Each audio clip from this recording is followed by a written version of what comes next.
Jesus, amém? Amém. A formatura que foi comentada aqui no vídeo é a formatura do curso dos ceifeiros. Quem fez o curso dos ceifeiros esse semestre? Ok, então daqui 2 domingos nós vamos fazer a formatura aqui no culto mesmo. Então se prepare para isso, não tem nenhum custo.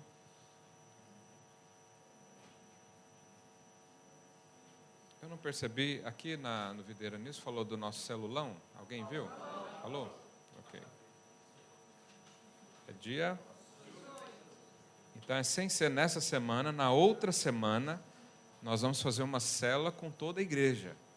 Pastor, como é que é isso? Não sei, nós vamos chegar lá e vamos fazer. Então vai ser mais intencional a ser uma comunhão. Não sei se a gente vai conseguir fazer a dinâmica de célula, mas provavelmente seja a partir das 7h30. Mas o seu líder vai comunicar a você essa semana, para nós vermos os detalhes. Também vai ter comida, né? E vai ser uma bênção. Pergunta aí, seu vizinho, você está animado para isso?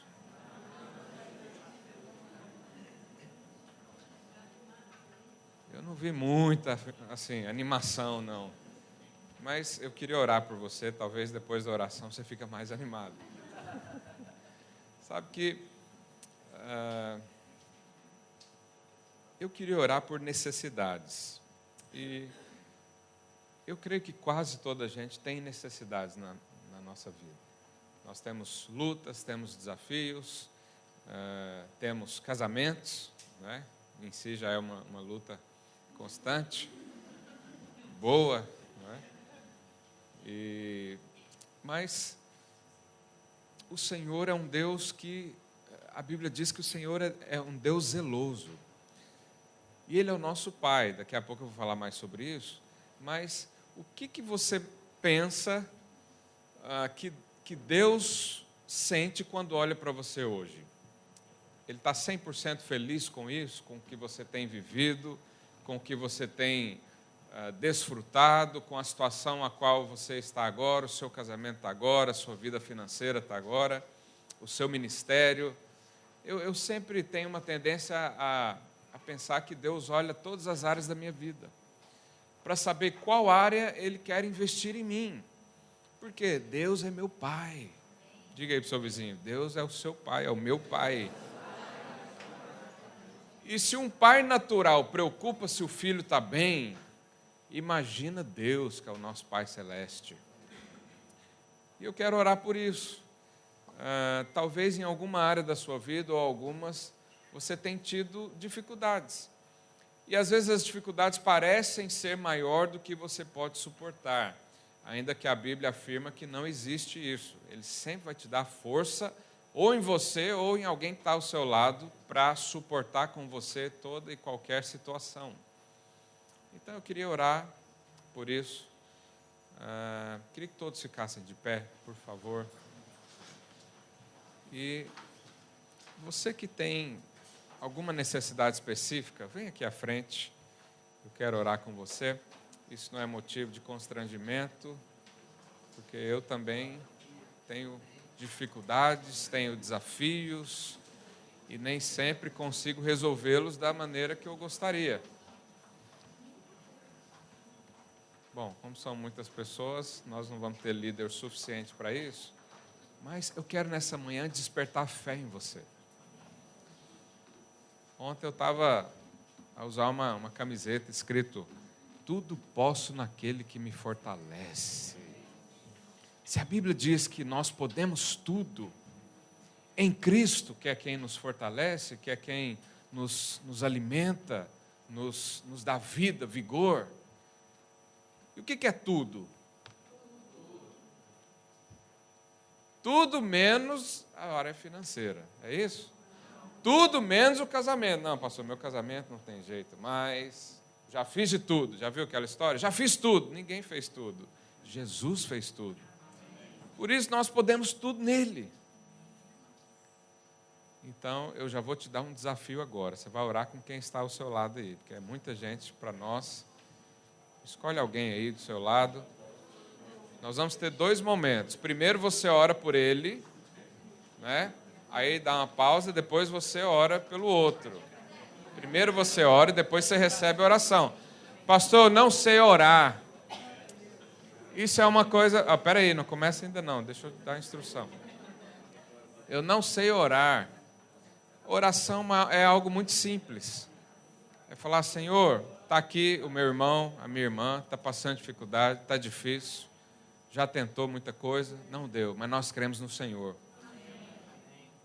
E eu estou aqui na mesma situação, mas nós vamos crer junto. Isso é uma oração simples. E Jesus, quando fez oração a Deus, ele disse assim, Senhor, obrigado, porque o Senhor sempre me ouve. Deus está com os ouvidos abertos para si. Os olhos do Senhor estão atentos a você, a sua vida, a sua família. E todas as áreas da sua vida. Então, nessa fé, você ora então pelo seu irmão. Eu vou te dar um tempo, você faz a oração. Normalmente o que é mais desinibido começa. E depois, quem recebeu a oração, faz a oração do seu jeito. Mas crendo com a fé. Oh Senhor, nós liberamos fé nessa manhã. Nós liberamos, ó Deus, a fé para crer no impossível. Pai, nós sabemos que nesse mundo teremos aflições. Nesse mundo haverá tribulações. Mas nós servimos a um Deus poderoso. E o Senhor é quem faz tudo em nós. O Senhor é quem opera. O Senhor é quem nos dá vida. O Senhor é quem nos fortalece. E nessa hora, Deus, nós pedimos, nós intercedemos pelo nosso irmão, pela nossa irmã. Oh Deus, dá forças, revigora a fé, dá ousadia, esperança. Nós comandamos em nome do Senhor Jesus todo problema, dificuldade. Nós ordenamos, ó Deus, que cesse agora todo intento maligno contra nós, contra essa igreja, contra esses irmãos.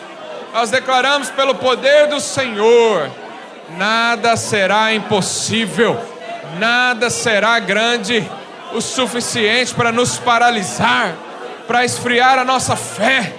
Nós declaramos que estamos em Cristo, e em Cristo tudo podemos naquele que nos fortalece. Oh,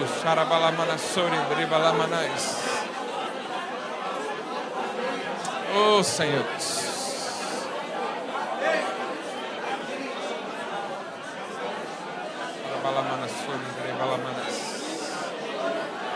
Oh Senhor Jesus.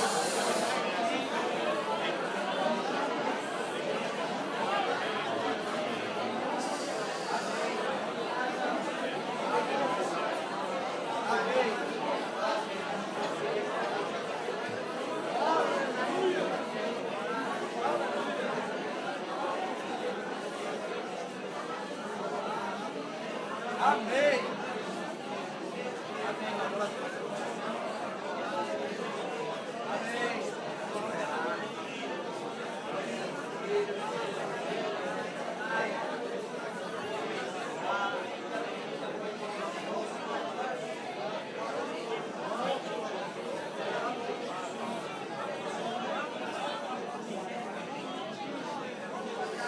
Aleluia.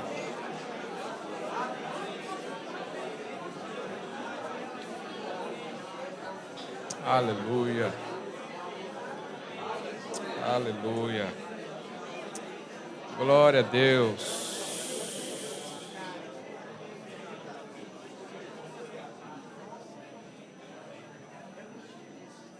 Aleluia. Eu sinto que o Senhor liberou paz no nosso meio.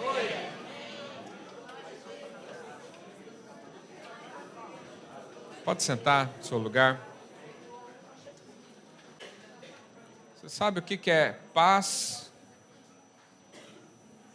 segundo a Bíblia?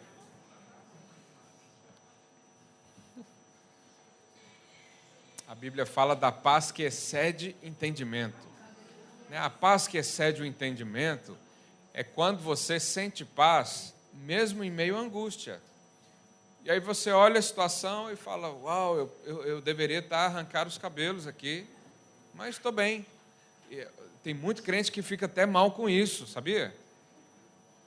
A casa está pegando fogo as coisas indo de mal a pior, e ele está feliz. E aí ele mesmo se sente acusado, fala, deu algum problema na minha vida, não é possível. Aí vem um outro, né, enviado não sei de onde, e fala, não, o que é isso, você não faz nada. E você fala, não, mas eu estou bem, eu estou em paz. Aí as pessoas olham e falam, não, mas não é possível, você tem que fazer alguma coisa. Essa é a paz que excede o entendimento. É você confiar de que aquela situação, a qualquer momento, Deus vai dar um jeito e aquilo vai mudar da água para o vinho. E, de repente, muitas pessoas estavam a chorar ao seu lado e agora caem na risada, na graça. A paz que excede todo entendimento é o estado emocional ou espiritual que eu e você precisamos viver sempre. E um dia eu estava a falar isso numa célula aqui, e uma pessoa falou assim, mas do jeito que você fala, parece que não tem problema nenhum, você não tem problema nenhum na sua vida? Eu falei, irmão, eu tenho vários, se você quiser me ajudar, eu estou aceitando ajuda.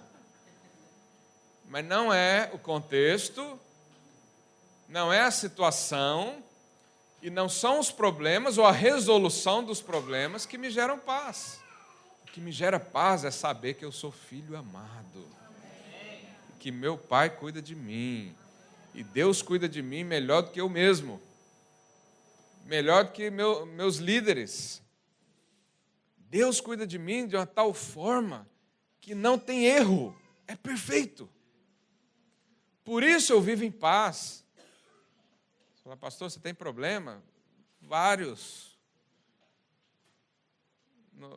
Na vida financeira, no casamento. É claro que não são problemas assim que me seguem muito tempo, mas em uma hora ou outra aparece. E aí nós oramos, nós declaramos a palavra, e um cristão sempre deve andar em paz. Pergunta aí, seu vizinho, você anda em paz?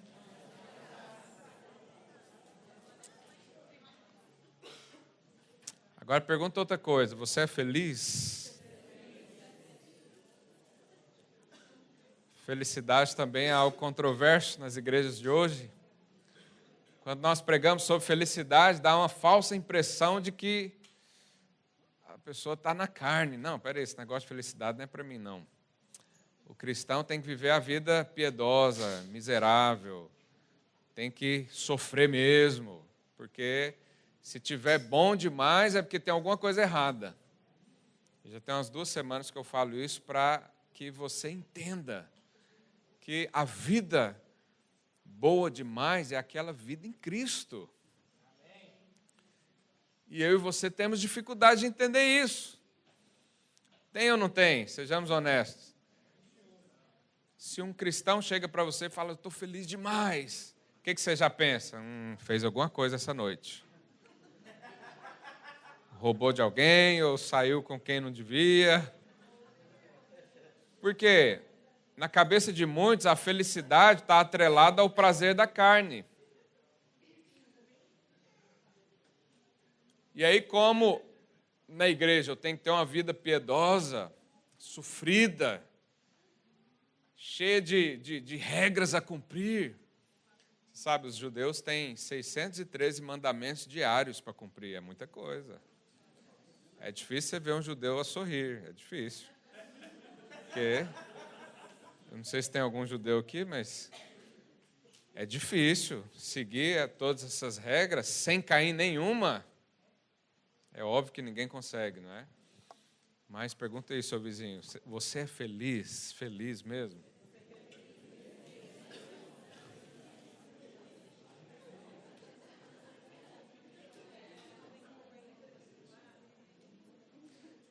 Pastor, mas você não conhece a minha vida, você não sabe o que eu passei ou o que eu passo.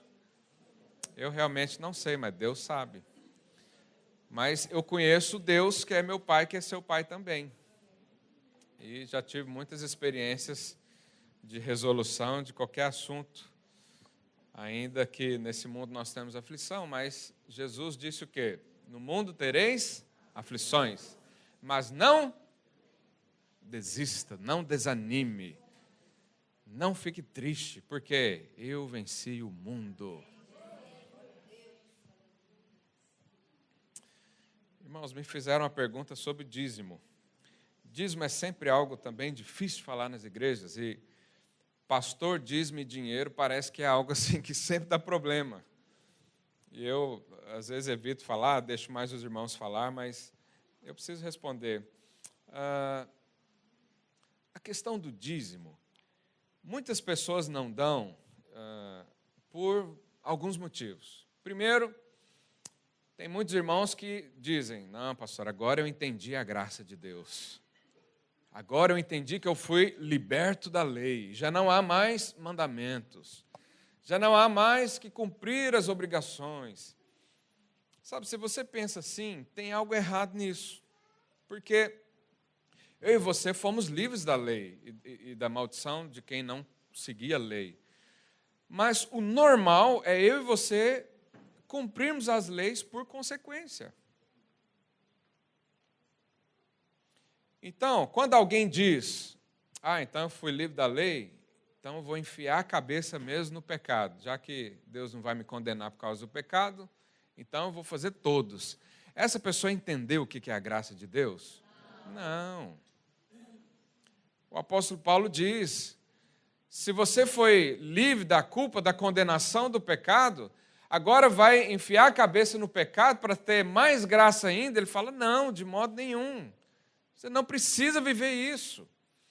A graça não é liberação para o pecado, é liberdade do pecado. É muito diferente, são dois conceitos totalmente diferentes. E eu nunca vi alguém que disse, uau, entendi a graça, agora eu vou ter 10 mulheres. Eu nunca vi um louco falar isso. Porque isso é do inferno. Quem afirma tal coisa não conheceu a Deus. Porque a Bíblia diz, se você conhece a Deus, experimenta. Se você é cheio do Espírito, jamais satisfará as vontades da carne. Então, se alguém diz, não, pastor, agora na nova aliança não precisa dar o dízimo. Em parte está certo, não precisa dar, não é uma obrigação.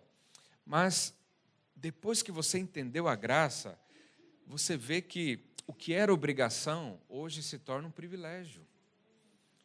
Nós não temos a obrigação de fazer a ceia, não foi um mandamento da lei de Moisés. Mas nós fazemos porque é um privilégio participar disso.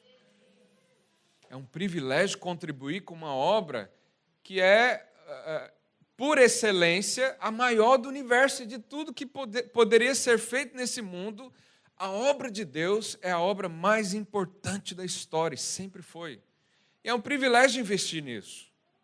É um privilégio fazer com que os meus recursos sirvam a Deus. Não é qualquer um que consegue fazer isso. Outra coisa que as pessoas dizem, mas se eu dar o dízimo, vai faltar no final do mês. E aí eu fico preocupado com isso. Por quê? Primeiro, isso mostra que você não confia em Deus. É como se você falasse, eu não vou dar a minha parte para Deus porque Ele não me dá dele. Isso é alguém que diz claramente, não confia em Deus, na dependência de Deus. Não confia que Deus pode suprir. E o outro problema é que, se você não consegue gerir bem os seus recursos, é muito difícil Deus fazer você prosperar. Por quê? Eu falei há pouco, Deus é um Deus zeloso. Se você dá um dinheiro na mão de alguém, ele vai comprar bebida para se embriagar, você continua a dar dinheiro para ele? Não, por quê? Aquilo vai fazer mal para ele. Se você, de repente, recebe um salário, um ordenado, vamos supor, você recebe lá 1.000 euros de ordenado, mas com esses 1.000 euros, você não consegue fazer um controle disso, entra em dívida, gasta mais do que tem. Não tem como Deus querer prosperar você. Aliás, Ele quer prosperar você, mas Ele é um Deus responsável. Como é que Ele vai pôr dinheiro na sua mão se você não sabe lidar com o dinheiro? Quantos estão a entender o que eu estou a dizer? Então, Deus é responsável. Ele não vai colocar algo na sua mão se você não sabe gerir isso. E uma pessoa que tem um ordenado de 1.000 euros, ela tem um certo tipo de dívida, de confusão. Agora, quem tem um ordenado de 10.000 euros, a confusão é muito maior. Então, se você não consegue administrar 1.000 euros, como é que Deus vai te dar um salário de 5 mil euros, de 10 mil euros? Ele não vai fazer isso, porque vai trazer problema para a sua vida. Então, se eu e você amamos o dinheiro, é difícil Deus fazer você prosperar, por causa do amor dele pela sua vida. Quantos entendem isso? Então, ainda que nós dizemos que dízimo não é obrigatório, que é um privilégio, bom, está aí, eu acho que já deu para responder. Não quero falar de dinheiro hoje, quero falar de bênçãos. Ainda que a bênção pode vir na forma de dinheiro. Abra sua Bíblia lá em Salmo 128. Se você tem alguma dúvida, alguma pergunta, você pode sempre mandar para mim, de forma anônima ou não, que eu, à medida do possível, respondo isso. Salmo 128. Se você não está com a sua Bíblia aí, acompanhe aqui na tela. Diz assim: bem-aventurado aquele que teme ao Senhor e anda nos seus caminhos. Verso 2. Do trabalho das tuas mãos comerás, feliz serás, e tudo te irá bem. Verso 3. Tua esposa no interior de tua casa será como a videira frutífera, teus filhos como rebentos da oliveira à roda da tua mesa. Verso 4. Eis que será abençoado o homem que teme ao Senhor. O Senhor te abençoe desde Sião, para que veja a prosperidade de Jerusalém durante os dias da tua vida, veja os filhos de teus filhos. Paz sobre Israel. Irmãos, quando você lê esse versículo, que imagem vem na sua cabeça? Sabe que quando nós lemos a Bíblia, nós precisamos deixar que aquela informação entre em nós. Então, volta lá, verso 1. Bem-aventurado, o que é bem-aventurado?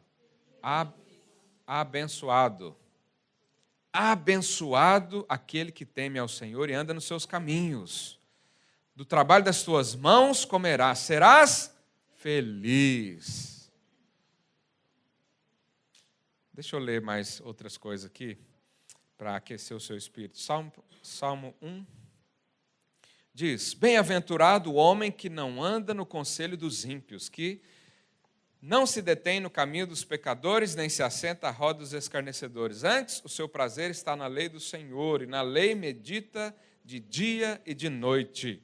Olha o verso 3. Ele é como árvore plantada junto às correntes de água, que no devido tempo dá o seu fruto, e cuja folhagem não murcha. E tudo quanto ele faz será bem-sucedido. Sabe que isso aqui é uma promessa de Deus para você.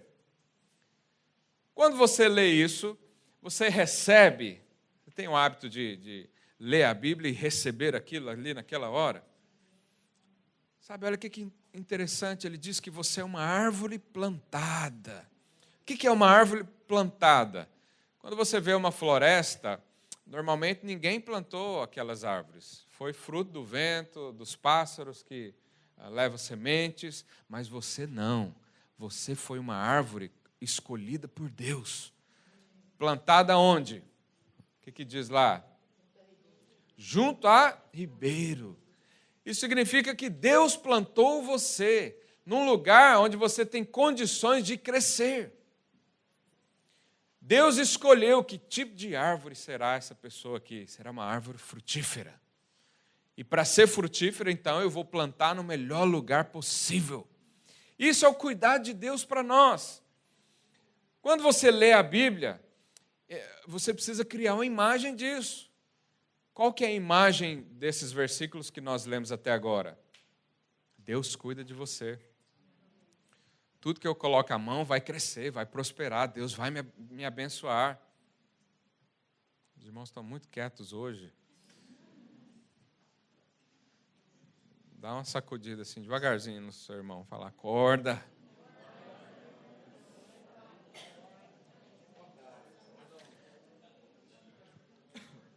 Deixa eu ler mais aqui então, talvez você ainda não foi convencido. Jeremias 17, 7 diz: bendito o homem que confia no Senhor. Vamos ler isso junto? 1, 2 e... bendito o homem que confia no Senhor. Verso 8, porque ele é como a árvore plantada junto às águas, que estende as suas raízes para o ribeiro e não receia quando vem o calor. Olha aí, falando de tribulação. Ele não tem medo quando vem o calor, porque ele está plantada e as suas raízes estão nas águas. Pode vir o calor que for, minhas folhas vão ficar verdinhas, minhas folhas não murcham. Eu não fico triste por causa de tribulação, isso não abate a minha alma, porque eu estou plantado, eu sou uma árvore plantada, o Senhor escolheu os meus frutos, o Senhor escolheu até o tipo de árvore e me plantou junto a Ele.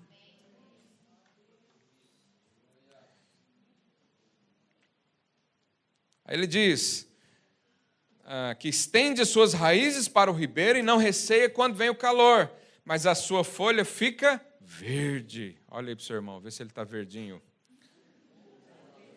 Pergunta aí para ele, suas folhas estão verdes ou estão murchas? Fala aí, pastor, minhas folhas já caiu há muito tempo. Não, há uma promessa de Deus que você será suprido sempre. E aí, olha o que diz. E no ano da sequidão, não se perturba, nem deixa de dar fruto. O que é o ano da sequidão? Se você observar a história no mundo, você vê que de tempo em tempo o mundo está em crise. De tempo em tempo. De tempo em tempo Portugal entra em crise. De tempo em tempo a Europa entra em crise.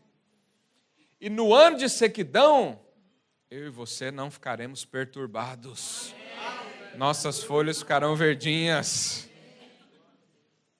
E aí ele diz, não deixará de dar fruto. E aí aquele versículo de 1000 cairão ao meu lado, 10.000 à minha direita, e eu não serei atingido, faz todo sentido. Por quê? Eu estou plantado junto às águas que são Cristo. Eu estou nele. Quer me procurar? Vá lá em Cristo e me acha. Eu estou nele. Pastor, mas o mundo está caótico. Mas eu e você não somos daqui. Nossa morada é o céu. Lá não vai precisar ir ao CEF. Você já será considerado celestial. Você já tem o passaporte. O passaporte é a salvação, que o Senhor já te deu. E uma vez que você tem, ele não vence. Esse passaporte não vence. Não caduca. E ninguém tira de você. Sabe que a história conta de um dos valentes de Davi, Eleazar, e conta que ele esteve a lutar contra os inimigos sozinho. As pessoas fugiram, os inimigos vieram num campo, e ele começou a lutar. E a Bíblia diz que ele lutou tanto que a espada, quando já ouviram essa história? Ficou pregada à sua mão. Já viu quando você faz um exercício com a mão muito forte, que sua mão fica, você não consegue abrir? Era Eleazar com a espada. Então ele chega da guerra com a espada na mão. Aí ele vai tomar um café, senta na mesa, está lá a espada desse tamanho na mão. Aí a tia fala, rapaz, larga essa espada, eu não consigo. Eu e a espada somos um agora. E isso é o que deve acontecer comigo e com você. Porque o que é espada? É a palavra de Deus. Eu e você precisamos agarrar a palavra de Deus. E quando alguém lê a palavra de Deus, ele vê você lá. A palavra de Deus é algo que tem que estar na sua boca. Né? A gente ensina a musiquinha para as crianças. Como é que é? A palavra de Deus deve estar na minha boca e no meu coração. Romanos 10, 8.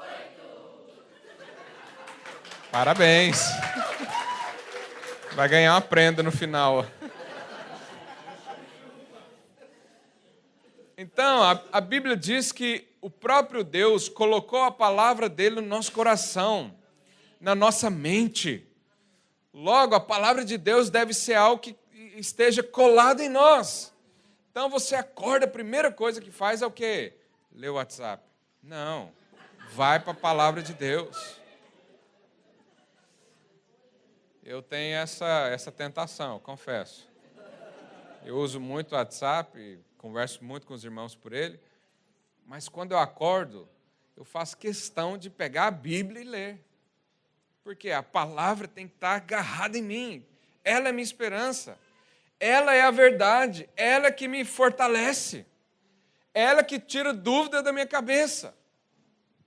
Tantas pessoas em dúvida em relação ao amor de Deus, à graça de Deus, mas se lessem a Bíblia, entenderiam melhor. Se alimentassem, não seriam, espiritualmente falando, anêmicos, porque a palavra gera vida. Mas Deus já disse, você é uma árvore plantada e as suas raízes vão naturalmente procurar água. O que é procurar água? Ir atrás de Deus. Sabe que a todo momento Deus te chama para estar com Ele. A todo momento. E nós às vezes não percebemos. Ou nós às vezes nos enchemos de atividades diárias e a voz de Deus começa a diminuir. Mas fala aí para o seu irmão, as suas raízes estão fincadas na água. Pode vir um ano mau, pode vir o dia mau, pode vir a tribulação que for. Você vai ser sempre alimentado, suprido, nutrido, suportado, porque a palavra de Deus está em você. Então, volta lá no Salmo 128. Verso 2, vamos falar um pouco sobre as promessas que estão descritas aí. Primeira coisa que ele diz, do trabalho de tuas mãos comerás. Não é quando você depende do governo, não é quando você depende de uma pensão ou de um abono. Não, você comerá do fruto do seu trabalho. Deus vai abençoar o seu trabalho. Deus abençoa o que você tem nas mãos. Você não precisa de muita coisa. Quais são as habilidades que Ele te deu? Quais são os dons, os talentos naturais que Ele te deu? Ele vai abençoar isso. Planta a semente. Entenda que o seu negócio ali foi Ele que colocou. Isso é promessa de Deus. Das suas mãos, do seu trabalho, comerás. Ou seja, Deus vai abençoar o seu trabalho. Essa semana nós estávamos aqui em reunião, o Edilberto, cadê o Edilberto? O Edilberto deu um testemunho. Ele disse, hoje eu trabalhei e eu faturei o que às vezes pessoas no mês inteiro trabalham para ganhar. E ele ganhou num dia só. Isso é ou não é ser abençoado por Deus? É. Qual é o talento que Deus te deu? Quais são as oportunidades que já estão à sua frente? Deus irá ampliar isso, porque é palavra do Senhor. Segunda coisa, feliz serás. Diga aí para o seu vizinho, o propósito de Deus é que você seja feliz. Fala, pastor, mas Jesus era homem de dores. Deixa eu falar algo para você. Jesus só foi homem de dores uma vez só. Quando a minha dor e a sua dor vieram sobre ele. Mas você nunca viu Jesus triste e desanimado. Nunca viu. Nunca viu uma referência de Jesus falar, Pedro, vai pregar hoje que eu estou rouco, estou passando mal. Hoje eu dormi pouco. Não vê isso porque Jesus era feliz. O tempo todo feliz. E só a hora que ele assumiu o meu encargo e o seu, a minha maldição e a sua, sim, sentiu dor e foi complicado. Mas a vida dele inteira é isso. Deus quer que você seja feliz. Olha que interessante, Salmo 84 diz, bem-aventurado o homem cuja força está em ti, em Deus, não é? E cujo coração se encontra os caminhos aplanados, o qual, passando pelo vale árido, faz dele um manancial. Ou seja, quando você está num lugar difícil, complicado, quando passa alguém abençoado, aquilo se torna um manancial. Isso aqui aponta para uma vida feliz. Eu e você precisamos viver isso. Se tem algo que não nos permite viver feliz, pode acreditar, isso é algo do inferno. pode orar contra, pode ordenar e pode declarar com a palavra. Lembra de estar apegado à palavra? Eu serei feliz, a minha casa será feliz, a minha esposa será feliz, meus filhos serão felizes, a minha célula será feliz. E eu tenho declarado, essa igreja será feliz. Ontem eu fiz as contagens, né, como bom pastor faz, conta as ovelhas, e eu fiquei muito feliz. Nós, em junho do ano passado, nós éramos um grupo mais ou menos entre 40 e 50 irmãos. Quem estavam aqui na época? Ok, grande parte. E ontem eu fiz as contagens das ovelhas, né, que a gente sempre faz, e hoje nós somos em membros 103 pessoas. E aí nós temos mais 30 pessoas que são frequentadores assíduos, ou seja, eles estão ainda no processo, se vem, se não vem, batiza, não batiza, aquela coisa. Então, se contarmos tudo, nós somos em 133 pessoas na igreja. Você sabe qual é a média de pessoas numa igreja em Portugal? 50. A média. É muito triste a estatística, mas nós vamos mudar isso, amém? Se contar as crianças, então, aí... E as grávidas, né? Nós temos muitas grávidas no nosso meio, e ainda algumas ficarão até o final do ano. Nós estamos em torno de 160 pessoas. Eu não sei se isso te deixa feliz. Isso me deixa feliz. É claro que isso não é por causa de mim, mas é para mim. Quanto entende a diferença? Isso aqui é uma obra de Deus, mas Deus nos dá o desfrute. Nos dá o prazer de viver. Olha que interessante. Então fala aí para o seu irmão, você será feliz.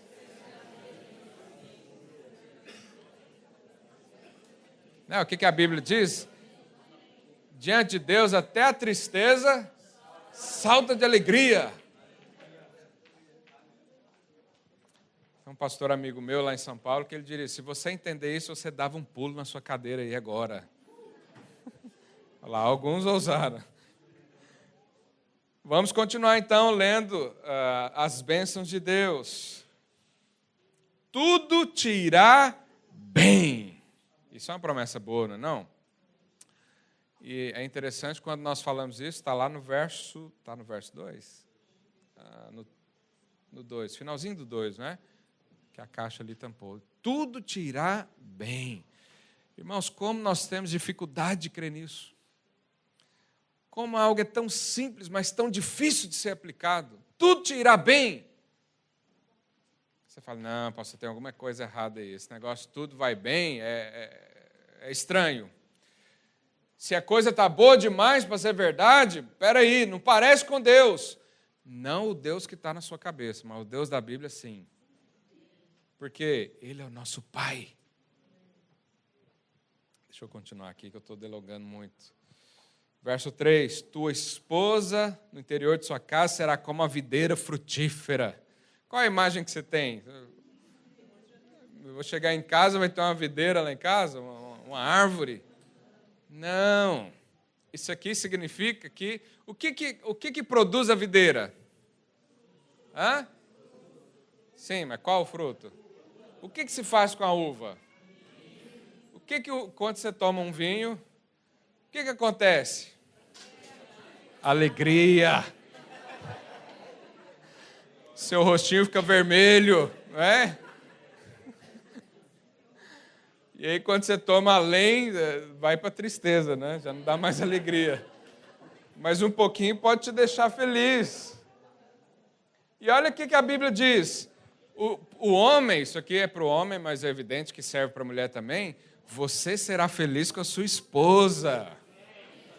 Você vai beber vinho na boca da sua esposa.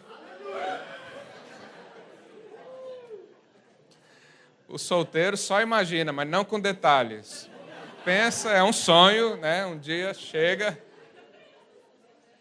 Mas é bênção de Deus você receber prazer no casamento. É uma promessa. O O mundo ensina por aí que para você ter prazer numa relação íntima, você tem que ter uma outra pessoa. Ou uma pessoa da vida, ou um amante, sei lá. Mas é promessa de Deus que você seja feliz e suprido 100% e tenha prazer, felicidade com o seu cônjuge. Não é com nada de fora, é o de dentro. Deus abençoou aquela aliança e você pode viver todos os prazeres possíveis e imagináveis, dentro do bom senso, com o seu cônjuge. Isso também serve para a mulher. A mulher olha para o marido e fala, isso aqui é uma videira frutífera, não é um abacaxi, é uma videira. Não é uma azeitona amarga, é uma videira doce. Isso é declarar a palavra. Olha aí para o seu cônjuge com esse olhar 42. Fala assim para ele, você é a alegria da minha vida. Você é o prazer da minha intimidade. Fala aí.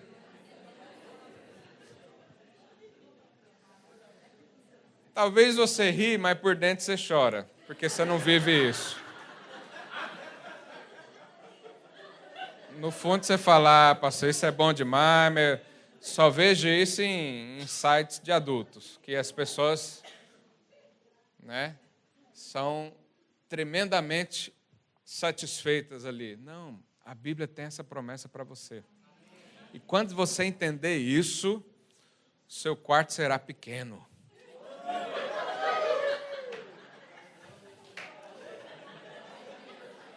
Esse é um assunto quente.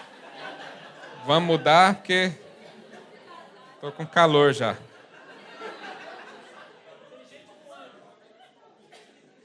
Mas creia. Eu falo isso em tom de brincadeira, mas isso é verdade, é a palavra de Deus. E aí, depois que fala da esposa, também fala dos filhos. O que fala dos filhos? Verso 3. Teus filhos como rebentos da oliveira, a roda da tua mesa. O que produz a oliveira? Azeitona. O que faz com a azeitona? Azeite. O que simboliza azeite na Bíblia? Unção. Seus filhos serão ungidos. Seus filhos serão consagrados, serão santos. Aí você olha e fala, pastor, mas eles não são, mas declara que são. Pastor, minha esposa é uma encrenca, declara que ela é videira frutífera. Isso é andar pela fé. Falar o que é realidade não é fé, é incredulidade. Se você olha para o seu cônjuge e toda vez diz, esse aqui é um ser de outro mundo. Isso aqui é uma encrenca. Meus filhos são difíceis demais. Você está declarando morte. Você tem que declarar a palavra. Olha para os seus filhos e fala, eles serão homens de Deus. Minha esposa será feliz. Isso é palavra, é promessa. E por que eu e você não vivemos isso? Porque não declaramos, não cremos, não acreditamos que podemos viver isso. A gente acha que só o mundo é feliz. Não. O Senhor tem para mim e para você uma vida feliz, prazerosa, boa de ser vivida. Essa é a nossa esperança. Nós esperamos que coisas boas aconteçam, não o contrário. Há muitos cristãos que estão o tempo todo à espera de que algo ruim aconteça. Mas não é isso que está escrito na palavra de Deus, porque tudo te irá bem. Ah, pastor, mas tem situação que não está bem ainda. Espera, deixa Deus trabalhar, que no final vai ser bom. Tudo vai cooperar para o seu bem. Isso é o que está escrito na palavra de Deus. Ou nós acreditamos na Bíblia, ou a gente vai fazer outra coisa. O que você faz aqui, todo domingo após domingo? Alimentar da palavra. E o que diz a palavra? Eu serei abençoado, minha família é bendita. Minha esposa é bendita, meu marido é bendito, os meus filhos são os melhores. São benditos. Fala isso todos os dias. Você vai ver se não muda alguma coisa. Mas é interessante que isso são as promessas de Deus. Tudo te irá bem, tua esposa no interior de sua casa será como videira frutífera, teus filhos como rebentos da oliveira, ungidos. Agora, qual é a condição para nós vivermos isso? Está lá no verso 1, volta lá. Verso 1. Bem-aventurado aquele que teme ao Senhor e anda nos seus caminhos. Então, tem duas condições aqui para a gente realmente viver essas bênçãos. Quais são? Temer a Deus e andar nos seus caminhos. O que é, então, temer a Deus? Muitos pensam que aqui significa ter medo de Deus. Mas temer a Deus não é ter medo. Na velha aliança, as pessoas tinham muito medo de Deus, porque a aliança era mais ou menos compatível. Eles tinham que fazer a mesma coisa, Deus era fiel e eles tinham que ser fiéis também. Mas o que acontecia? Ninguém conseguiu cumprir a lei, ninguém conseguiu cumprir a velha aliança. Então Deus executava juízo a todo momento.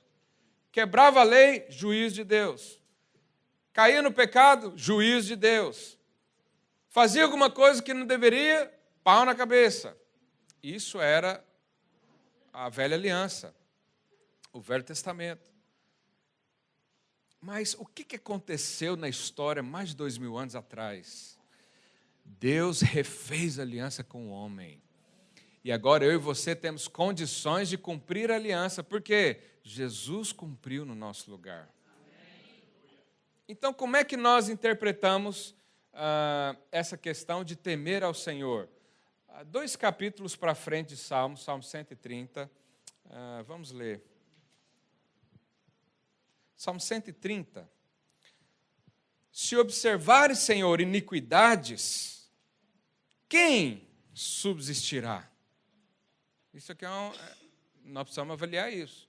Senhor, se o Senhor olhar iniquidade, pecado, transgressão, falha, quem é que sobra?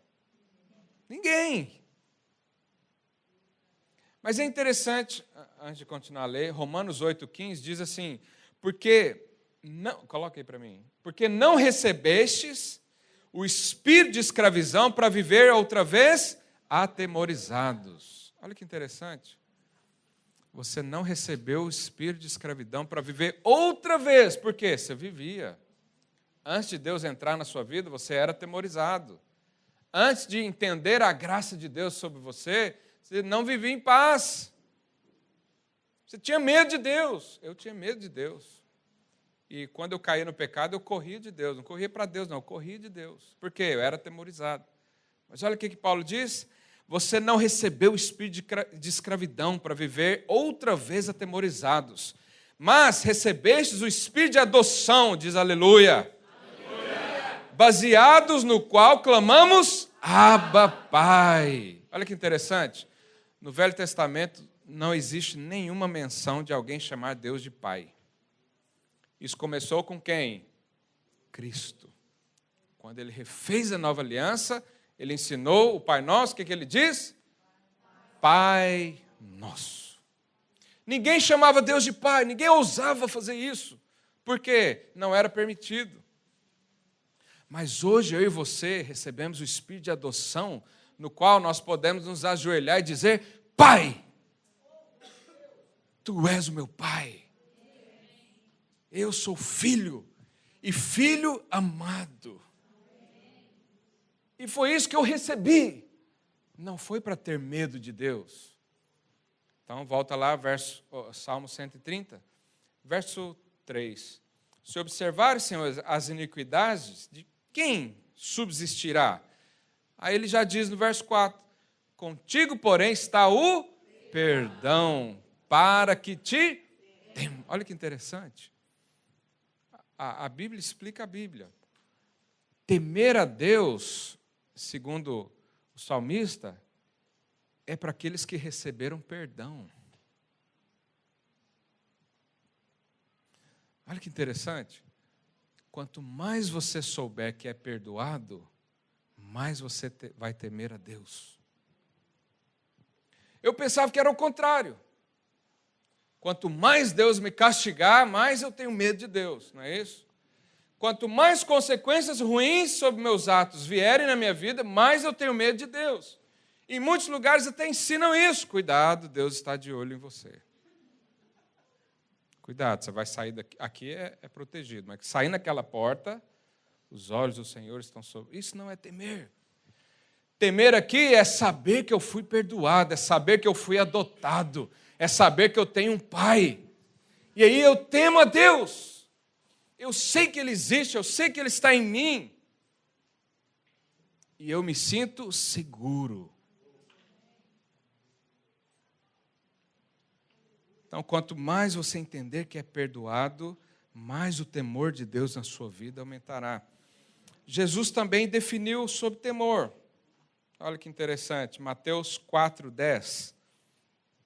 Diz assim: então Jesus lhe ordenou, retira-te, Satanás, porque está escrito, ao Senhor teu Deus adorarás, e só Ele darás culto. Jesus mencionou uma parte lá do Velho Testamento. Ele disse, está escrito. E onde é que estava escrito isso? Lá em Deuteronômio 6,13. Olha o que diz. O Senhor teu Deus temerás, e a Ele servirás, e pelo seu nome jurarás. Olha que interessante, Jesus mudou uma palavra. Volta lá em Mateus. No lugar de temer, olha o que ele colocou. Está escrito, ao Senhor teu Deus adorarás. Todas as vezes que eu e você adoramos ao Senhor, o nosso temor aumenta. Quando você entra no seu quarto, fecha a porta e põe uma música, pode ser no YouTube. Ah, pastor, o YouTube é do inferno. Pode até ser, mas lá tem coisa que é do céu. Pode ouvir uma música. Você põe aquela música lá, faz um... Aí você sente a presença de Deus.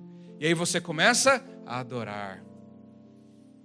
Jesus pode mudar a Bíblia, porque Ele mesmo escreveu. Ele mudou de temer para adorar. Olha só, Jesus não quer que você tenha medo de Deus, Ele quer que você adore a Deus. E quando você adora a Deus, o seu temor por Deus aumenta. Então, lá em Salmo 128, quando diz, bem-aventurados aqueles que temem a Deus, nós podemos entender o seguinte, bem-aventurados aqueles que entenderam que são filhos, perdoados. Abençoados são aqueles que têm os seus pecados perdoados. Felizes são aqueles que são perdoados. Abençoados são aqueles que adoram a Deus livremente. Porque quem não está em paz não consegue adorar a Deus. Ele está em tormento, ele só consegue pedir. Ele só consegue dizer que está mal. Adorar a Deus não é isso. Adorar a Deus é desfrutar de Deus por quem Ele é. E aí você entra para o seu quarto, fecha a porta e começa a falar quem Deus é na sua vida. Isso é adoração. Se você faz isso, todas aquelas bênçãos do Salmo 128 vêm sobre você. Aqueles que entenderam a graça, onde abundou o pecado, superabundou a graça, esses são os que mais temem ao Senhor. Não é aquele que mais sente condenação, mas é aquele que mais sente o perdão. Esse é o que é abençoado. Sentir condenação pelo pecado dá um falso entendimento que eu temo a Deus.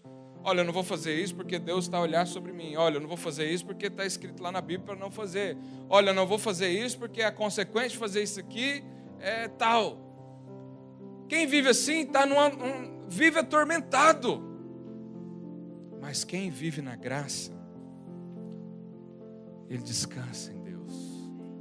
E por ele descansar em Deus e dar a glória toda a Deus, porque ele sabe que não merece, a graça é um favor merecido. Quanto mais você sabe que não merece, mais você é abençoado. Há muita diferença entre você entrar para o seu quarto, orar e falar, Deus, obrigado, porque eu não sou igual aos pecadores que estão naquela igreja. Eu tenho observado a lei, tenho sido fiel. Esses não são abençoados segundo a nova aliança. Mas aquele que reconhece, fala, Deus, eu não sou nada, mas o Senhor é tudo. Deus, eu pequei tanto, mas a tua graça é maior do que todos os meus pecados. Esse teme a Deus, e esse recebe muito mais da parte de Deus. Mas lá no Salmo 128 também diz andar nos caminhos. Quem teme e quem anda nos caminhos. O que é andar no caminho? Andar no caminho é seguir alguém, porque já fez um caminho. Seguir a Cristo. Andar nos caminhos aqui, na nova aliança, não aponta para a obediência dos mandamentos, mas sim seguir Cristo. Então, se você teme ao Senhor e anda em Cristo, pode esperar, as bênçãos do Senhor correrão atrás de você. Pode esperar. Pode esperar que você saia naquela porta e vai ser abençoado. Pode esperar que você semeie alguma coisa e colhe. Pode esperar que novos clientes aparecerão amanhã para você. Porque isso é palavra de Deus. E se é palavra de Deus, vai se cumprir. E o que é andar então nos caminhos? Em Números 14, 24, olha o que diz. Você conhece a história, o povo de Israel estava ali no deserto e chegaram às portas de Canaã. E Moisés então enviou 12 espias. 10 voltaram falando que a terra era ruim. Quantos lembram da história? Mas 2 voltaram dizendo o quê? A terra é boa, vamos para cima, é nossa. Josué e Calebe. E olha aqui que diz: porém meu servo Calebe, visto que nele houve outro espírito, e perseverou em seguir-me. Calebe seguiu o quê? Aqui não está dizendo que Calebe seguiu a lei, ele era o melhor aluno do seminário. Não. Ele seguiu em crer que a terra era de Deus, que era uma promessa de Deus. Seguir aqui fala de crer. Deixa eu ler mais sobre isso. 1 João 3, 22. E aí eu já encerro com isso. Olha o que diz. E aquilo que pedimos dele, recebemos. Porque guardamos os seus mandamentos. Está vendo, pastor? Tem que guardar os mandamentos. De quais mandamentos João fala aqui nesse texto? Os mandamentos de Cristo. Ele não está falando dos mandamentos da lei de Moisés, está falando dos mandamentos de Cristo. E olha o verso seguinte. Ora, o seu mandamento é esse. Presta atenção, o mandamento de Cristo. Nova aliança. Qual que é o mandamento de Cristo? O grande mandamento de Cristo para você hoje? Que creiamos. Vamos ler tudo, você está olhando para lá? Que creiamos em o nome de seu Filho, Jesus Cristo, e nos amemos uns aos outros, segundo o mandamento que nos ordenou. Jesus mandou, teve uma vez que eu preguei isso aqui, Ele não mandou amar as pessoas como amamos a si mesmo, isso é da velha aliança.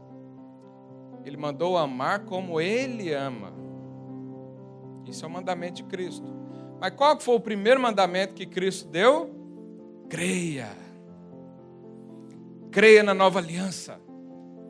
Creia que você é justificado pela fé. Creia que você foi lavado, remido, perdoado. Creia que já não há mais condenação sobre a sua vida. Creia que você já está apto a receber qualquer bênção da parte de Deus. Então, lá no Salmo, quando diz, aquele que teme e anda nos caminhos, aquele que foi perdoado e crê, será abençoado. Volta lá no Salmo 128, verso 1. Então vamos ler novamente com esse entendimento. Bem-aventurado aquele que teme o Senhor e anda nos seus caminhos. Mas o que nós vamos ler agora? Abençoado é aquele que é perdoado, que adora ao Senhor e crê na sua palavra. Uma irmã me perguntou, acho que semana passada, pastor, tudo que está no Velho Testamento é para nós? Tudo que está no Velho Testamento, da Velha Aliança, é verdade. Mas nem tudo aquilo é para nós hoje.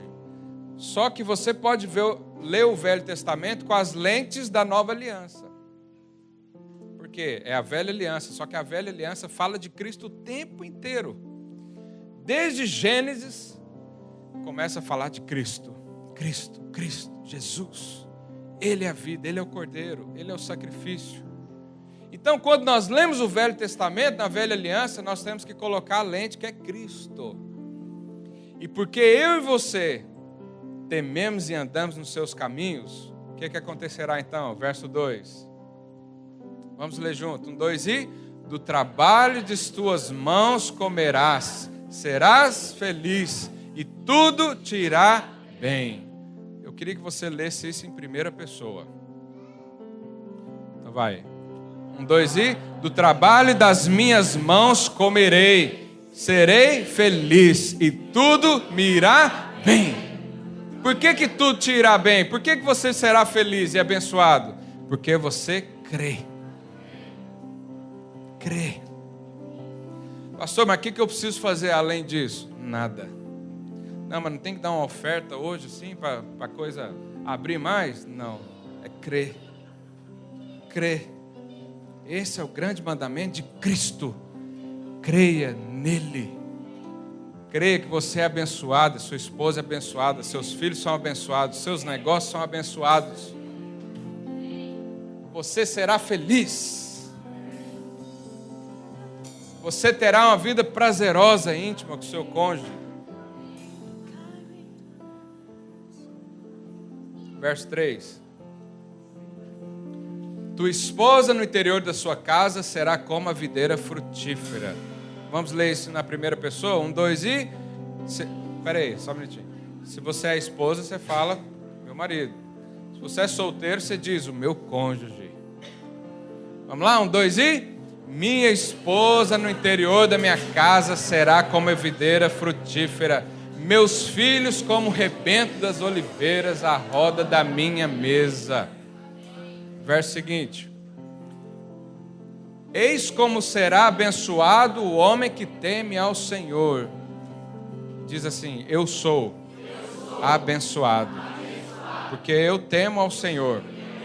Eu ando nos seus caminhos. Eu decido crer.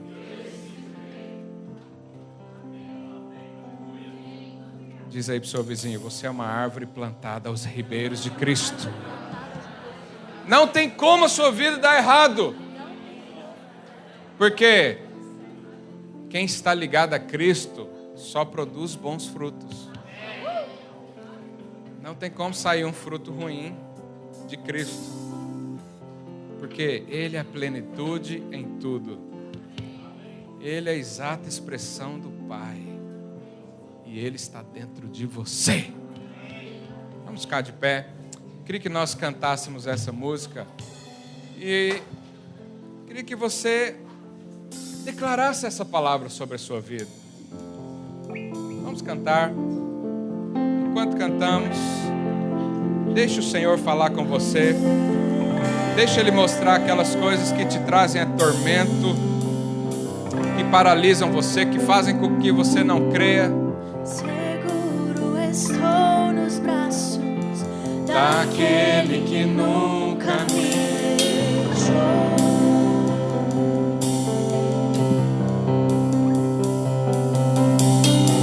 Seu amor perfeito sempre esteve repousado em mim. Difícil se eu passar, se eu passar pelo vale, acharei conforto em teu amor, pois eu sei que és aquele que me guarda, Erga suas mãos para Ele, diga isso. Em teus braços é o meu descanso, em teus braços é o meu descanso.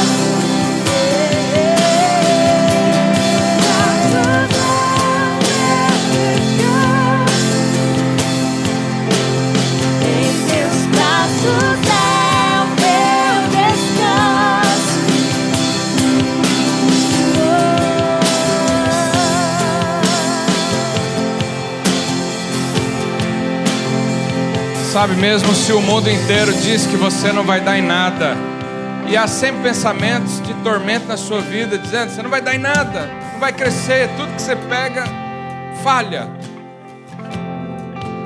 Decida hoje lançar essa dúvida fora e dizer: eu sou abençoado porque eu temo ao Senhor, eu ando nos seus caminhos, eu creio, eu decido crer no sacrifício de Cristo por mim, e que Ele cumpriu toda a lei, logo eu serei abençoado. As bênçãos de Abraão vieram até nós através de Cristo, e eu não aceito dúvidas.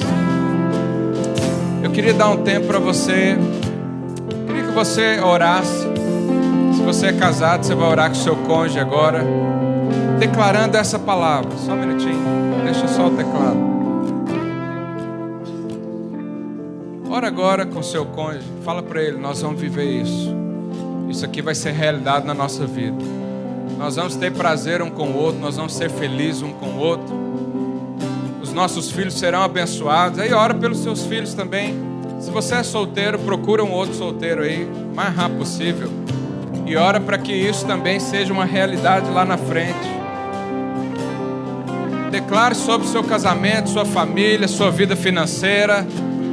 Declare isso. Rainer.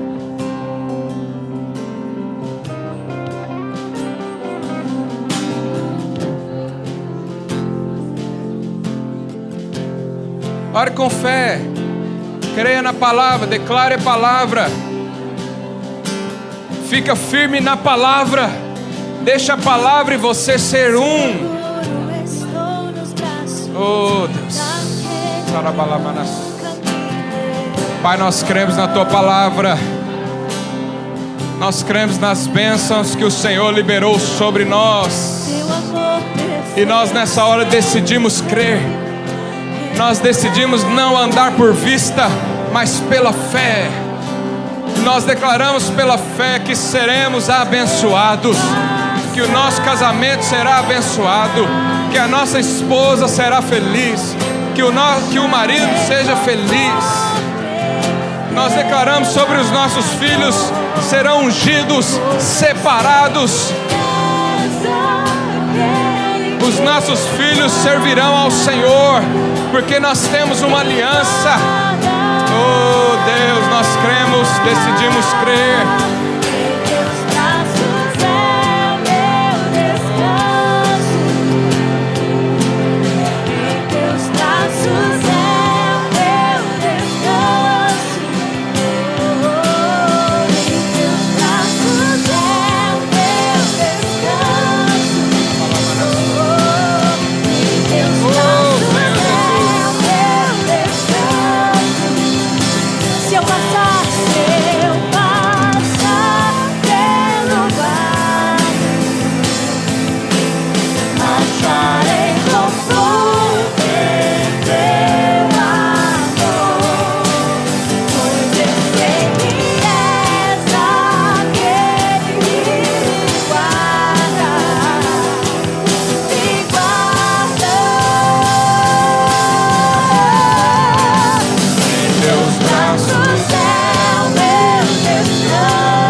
Glória a Deus. Glória a Deus. Sabe, irmãos, depois que você decide crer, aí a sua boca tem que encher dessa fé. Crie, por isso falei. Fale sobre a sua vida todos os dias. Fala sobre seus filhos todos os dias. Fala sobre o seu casamento todos os dias. Fala sobre a sua vida financeira todos os dias. Se apegue à palavra. Nós temos o que a palavra de Deus diz que nós temos. Eu sou quem Deus diz que eu sou. E eu tenho tudo aquilo que Ele diz que eu tenho. Se a Bíblia diz que tudo vai bem, eu vou crer e vou declarar isso na minha vida todos os dias. Até que as situações sejam mudadas. Até que eu veja os frutos da bênção. E quando eu ver, eu vou ter certeza que a palavra de Deus se cumpriu. E a minha fé vai ser edificada como a sua. O Senhor abençoe você, sua família. Tenha uma ótima semana. E até domingo que vem. Em nome de Jesus.